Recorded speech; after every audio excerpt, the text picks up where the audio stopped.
Thanks for watching Parks in Your Pocket. My name is Dave, and today I'm taking a look at the Simpsons Ride here at Universal Studios. Just for your reference, I am 6'8" and I weigh just about 370 pounds. So let's see how this ride measures up for big and tall riders like me.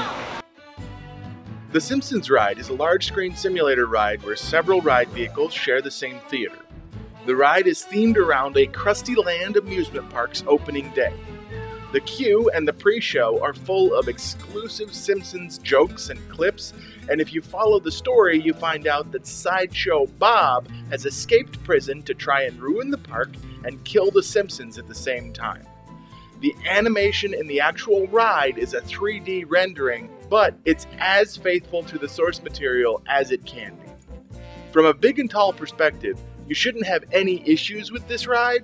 I have enough legroom that I don't bash my knees, but since the ride has a single lap bar for each row, some riders might not feel secure if they ride with a much larger person.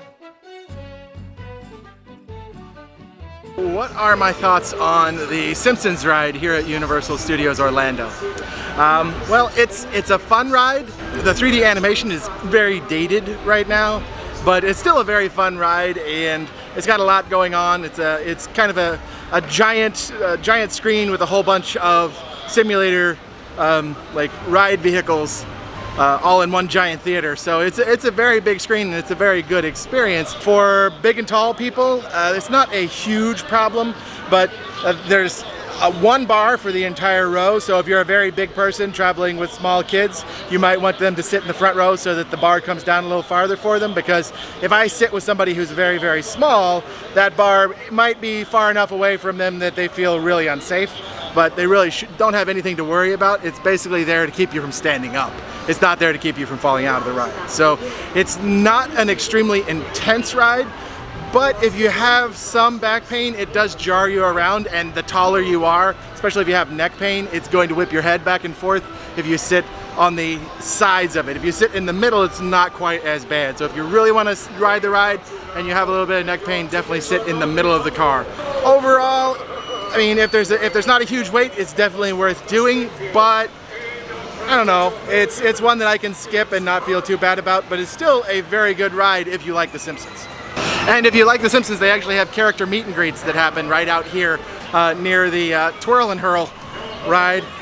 That's where you're going to do the meet and greets. I mean, it is fun if you like The Simpsons. I've never really been a huge Simpsons fan, so I might not get as much out of it as somebody who really is a big fan.